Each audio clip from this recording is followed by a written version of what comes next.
जगतगुरु रामभद्राचार्य आचार्य धीरेन्द्र कृष्ण अनिरुद्धाचार्य हों, देवकीनंदन ठाकुर दीपांकर हों या हिंदू संत समाज के और महंत और धर्माधिकारी हों, सब प्रयास कर रहे हैं और लक्ष्य सब एक होना चाहिए।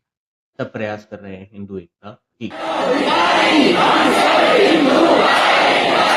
जात पात की करो विदाई, हम सब हिंदू, हम सब हिंदू, हम सब हिंदू, हम सब हिंदू। नमस्कार, स्वागत है आपका आज इस वीडियो के अंदर। अगर आप इस वीडियो को देख रहे हैं तो आपसे मेरी रिक्वेस्ट है कि इसे ज़्यादा से ज़्यादा शेयर करें। इसी वजह से कंटेंट की रीच कम हो रही है, इसे ज़्यादा से ज़्यादा शेयर करें।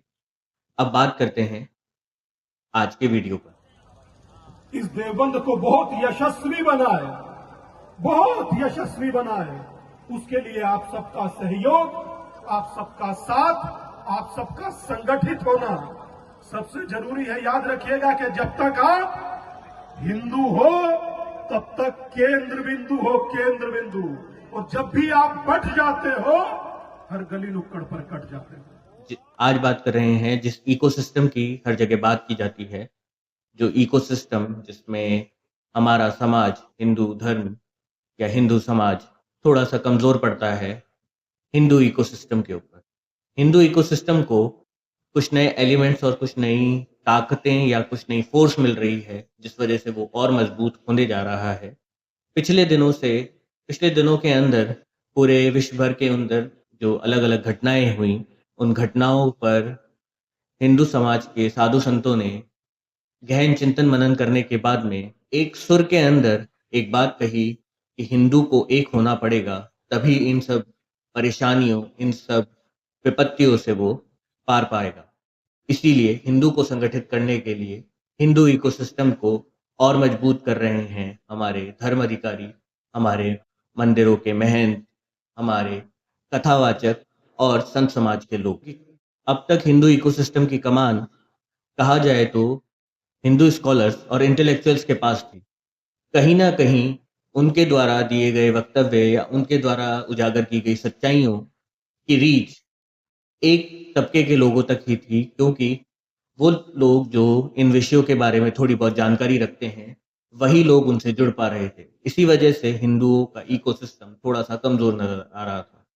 इसीलिए जब से संत समाज मैदान में आया है और हिंदू एकता की बात को मुखरता के साथ में हर मंच से रख रहा है, कि रामभद्राचार्य की हम अगर बात करें तो उनके जो बयान आए हैं हम उसे सुन लेते हैं एक बार। देश में बटोंगे तो कटोंगे, एक हो तो सेफ है, वो एक बयान चल रहा है। उसको लेकर काफ़ी राजनीतिक चर्चा है, देश भर में चर्चा है।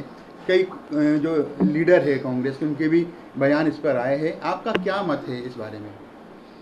ये दोनों बयान बहुत सामयिक हैं और सत्य हैं। हमको बटना नहीं है, चाहे पंथ अनेक हों, हम सब हिंदू एक हों।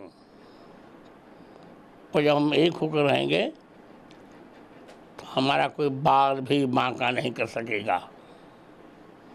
वैसे एक अंगुल होती है तो कोई भी तोड़ देता है, और जब 5 हो जाए मुक्का तो तोड़ने वाले के दांत टूट जाते हैं। उन्होंने व्यासपीठ से भी कई बार इस वाक्य को दोहराया है कि पंथ अनेक है पर हिंदू एक है। और इसी के चलते उनके अनन्य भक्त आचार्य धीरेन्द्र कृष्ण शास्त्री निकाल रहे हैं सनातन हिंदू एकता पद यात्रा। हाँ, बागेश्वर धाम वाले धीरेन्द्र कृष्ण शास्त्री वो निकाल रहे हैं एक पद यात्रा बागेश्वर धाम से ओरछा धाम तक। तकरीबन 180 किलोमीटर की ये यात्रा है। 10 दिन ये यात्रा चलने वाली है। वो 20 किलोमीटर की यात्रा का सफर तय करेंगे। इस यात्रा के अंदर जब से ये यात्रा शुरू हुई है, उससे एक शाम पहले ही लाखों लोगों की भीड़ बागेश्वर धाम पहुंच गई थी। वो लाखों लोग बागेश्वर धाम के साथ चल रहे हैं।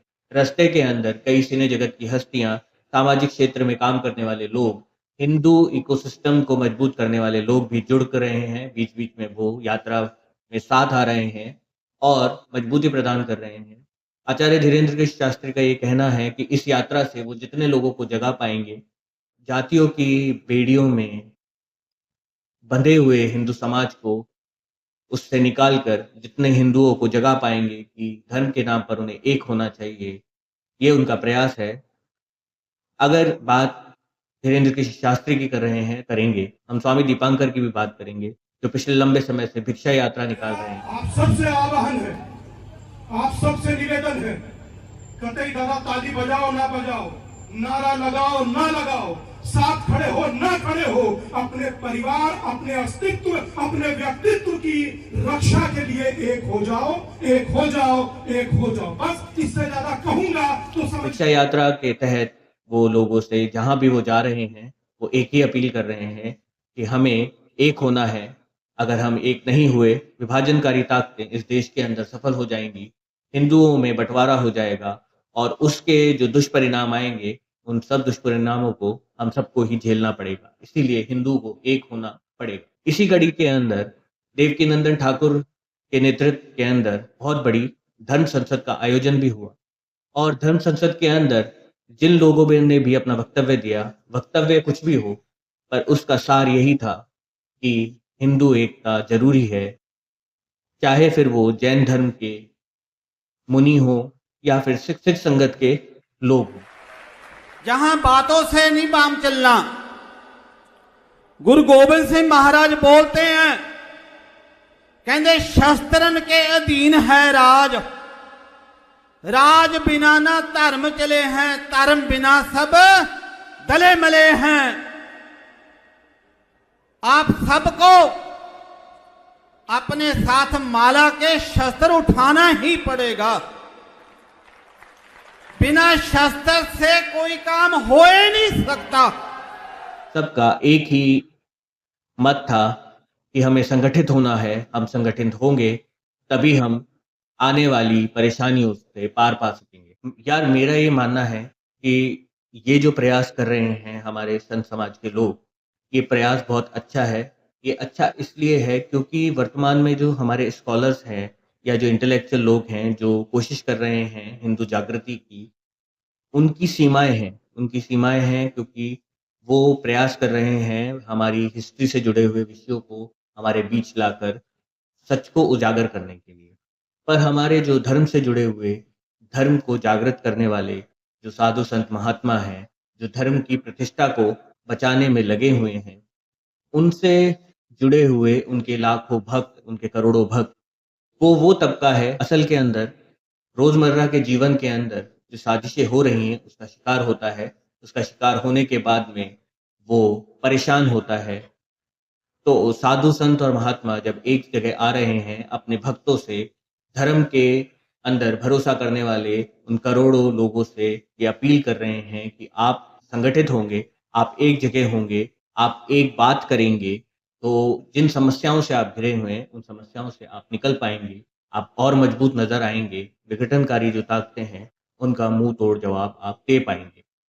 इसीलिए इस कड़ी में जो भी प्रयास हो रहे हैं, चाहे जो भी व्यक्ति कर रहा हो, चाहे जो भी संत कर रहे हो, कोई महात्मा कर रहे हो या कोई महंत कर रहे हो, पर सब लोग मिलकर एक सुर के अंदर एक बात को मुखरता से कह रहे हैं कि हिंदू एकता जरूरी है। आज का वीडियो इसी पर था कि कैसे हिंदू इकोसिस्टम को एक मजबूती मिल रही है हमारे संत समाज के उस इकोसिस्टम का एक हिस्सा मजबूती से बनने से। और हमें भी याद रखना चाहिए कि पंथ चाहे अनेक हैं पर धर्म एक है और हमारा धर्म हिंदू है, और हम जितने ज़्यादा एक रहेंगे उतने ज़्यादा सेफ रहेंगे। कैसा लगा आपको ये वीडियो बताइएगा ज़रूर। ये और ऐसे वीडियोस के लिए जुड़े रहिए। Please like, share and subscribe my channel. Thank you.